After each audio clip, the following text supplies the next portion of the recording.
James Bond, tapi mungkin boleh dijelaskan seperti apa sih ini filmnya? Maaf banget nggak boleh.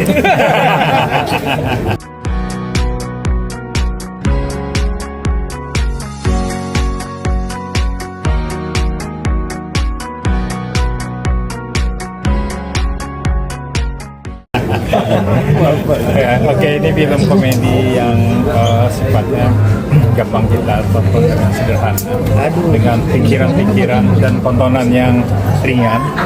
Dan film ini juga menunjukkan beberapa pesan-pesan. Begitu. Bang, ini penggarapan filmnya kalau bisa diceritain seperti apa sih? Maksud pemilihan pemainnya juga seperti apa?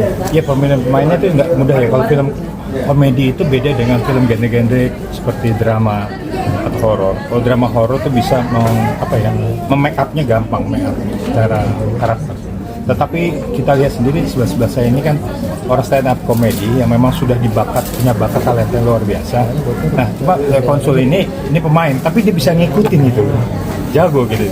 Saya bukan bisa mengikuti irama-irama pemainnya kayak mode Viko gitu, lucu gitu ya. Terus Raim gitu.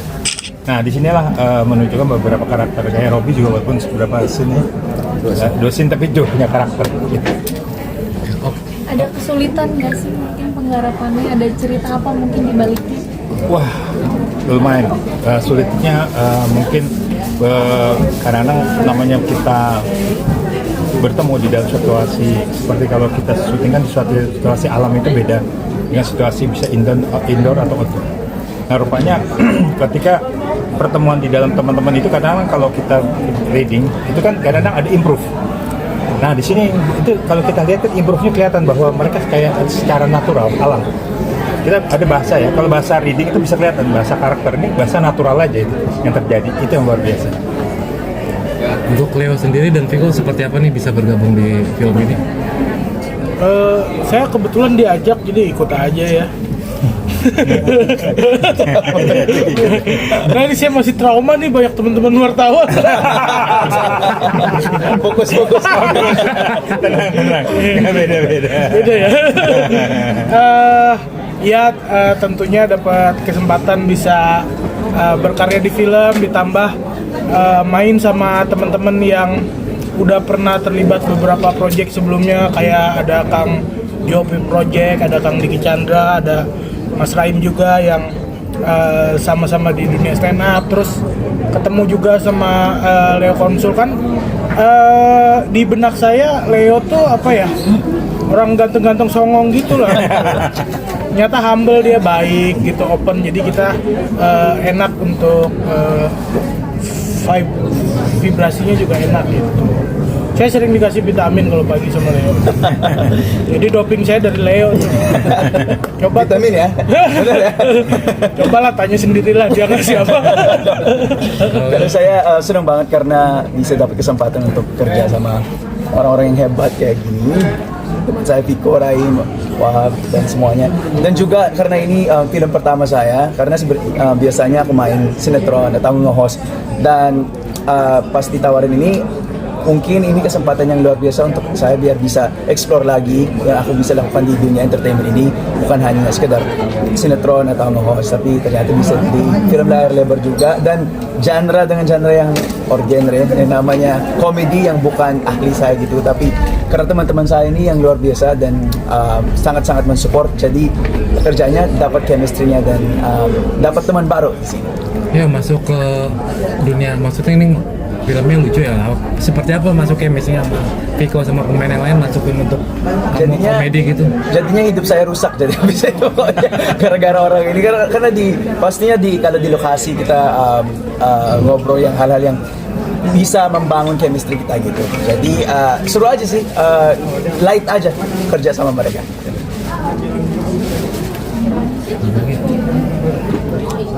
Mungkin abang seperti apa mungkin ceritanya bang di film ini? Perannya seperti apa bang perannya? Saya dibilang katanya orang linglung, so berisi, so bijak. Ya kalau dibilang sih mungkin dulu katanya ada, maaf ya, bikinisasi kali ya. Gitu Susah karena nggak mungkin? Hah? Susah nggak cari kata-katanya atau seperti apa? dibilang Enggak, dia sehari-hari emang gitu. Udah biasa aja. Makanya kita kalau off cam jarang ngobrol. dibilang susah, tapi enak sih dijalanin.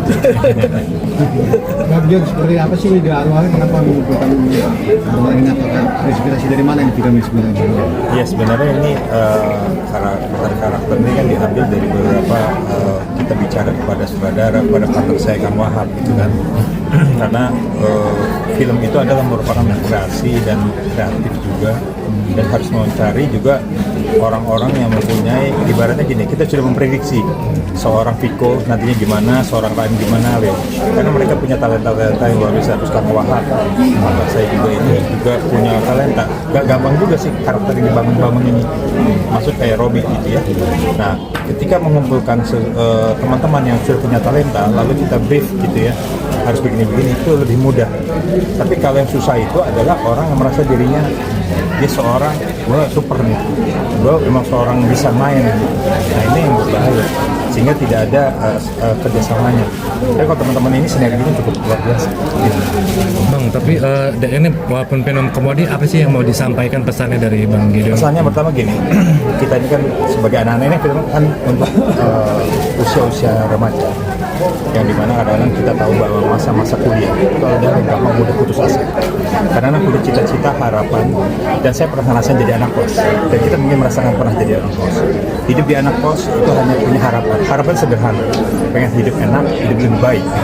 Nah, ketika ada kerja keras, ketika ada harapan dan tercapai yang sesuatu yang tidak mungkin jadi mungkin, yang mungkin tidak mungkin, itu yang diambil. Jadi hikmahnya adalah jangan patah hati, jangan semangat, jangan putus asa, dan kita punya harapan baru. Itu yang penting. Batas umur berapa tahun ini? Ya gitu, ini sebenarnya dari usia SMA ya. Usianya sudah 13 sampai ke atas. Terus komedinya kayak komedi slapstick, komedi yang terus kemudian komedi Dono gitu seperti itu. Ya kita kan berbeda. Kalau komedi bisa lihat ya, komedi warkop, komedi yang sifatnya mungkin yang punya logika, logat tersendiri gitu. Kalau di sini kan logatnya sudah masing-masing punya karakter, tetapi bisa menyamakan suatu persepsi. Gitu. Kita tidak menimbulkan satu kedaerahan, tapi multinasional. Ada orang Batak, ada orang Batobi, ada orang Filipina, tapi menyatu jadi seorang hidup tinggal di Bandung. Prinsipnya adalah ketika kita masuk ke daerah Jawa Barat, daerah Bandung, itu semua udah merucut gitu loh, menjadi orang Indonesia. Itu lokasi di mana aja Mas? Di pertama Ciamis, perbatasan ada Tasik, terus Bandung-Barat. Mas itu Kota Bandung ya. Mas pemainnya itu kan ada dua tuh yang lagi naik ya. Ya.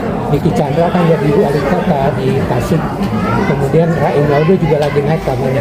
Iya. Alasan memilih mereka itu apa tuh Mas? Begini, pada saat itu kan di Chandra ada suatu proses yang boleh dibilang seorang komedian ketika masuk wilayah menjadi seorang pejabat, lalu ada semacam kriminalisasi soal politik gitu ya. Nah, ketika kita angkat itu, walaupun cuma cameo bahasanya ya, tetapi mempunyai stigma yang bagus, karakter. Terus yang kedua, kalau kita bicara Raim juga, bahwa Raim itu pada saat dulu beda sama sekarang. Tapi talenta itu sudah kita lihat bahwa punya bentuk karakter alam yang bisa dibawa dan bisa melihat prospeknya. Kita bisa lihat ini pemain bakal besar. Buat Viko sama Leo nih, tantangannya seperti apa nih di film ini? Dari pelan-pelan kalian masing-masing. Leo? Kalau saya ya, tantangannya tuh lebih di lokasi sih, lokasi syuting sama, karena kan selain dari yang disampaikan Pak Gion tadi, film ini juga mau nunjukin sebagian dari pariwisata yang ada di Jawa Barat, khususnya yang ada di Ciamis, Tasik, di Kota Bandung. Itu untuk explore tempat-tempat itu tuh karena masih belum di apa? Iya, karena masih belum dijamah, jadi belum ditata dengan baik juga gitu. Jadi untuk sampai ke lokasinya agak berat dilalui dengan jalan kaki gitu. Cuma begitu udah on cam sih mainnya sama temen-temen nggak segitu susahnya sih. Cuma jadi akses ke lokasinya aja sih. Menurut saya itu challenging buat saya. Iya, selain lokasi, mungkin tentang pribadi, lebih ke bahasa Indonesianya sih, karena aku kan orang Filipina, jadi ada dialog-dialog di situ yang agak susah buat saya, jadi kita harus rubah. Untungnya sutradara kita dan penulisnya mereka open untuk ganti atau rubah biar aku bisa deliver ya, lines-nya gitu. Selain itu cukup asik aja sih rasanya sama teman-teman. Mungkin harapannya semuanya seperti apa nih Bang filmnya? Harapannya mudah-mudahan di bulan puasa suci Ramadan ini atau di Lebaran penonton adalah salah satu tempat yang untuk bisa menghibur. Kita tahu bahwa di luar sana kita sedang banyak berpikir yang kadang-kadang bagaimana sih prospek pemerintah dan sebagainya. Kita leturkan di tonton ini, film ini, dan harapan juga penontonnya lebih banyak dan masyarakat bisa menerima dengan situasi yang berbeda. Prinsipnya insya Allah doakan biar penonton ini lebih banyak dan diantusiaskan, dan semoga ini salah satu juga film yang berhasil bisa masuk kategori di FFI 2026. Amin.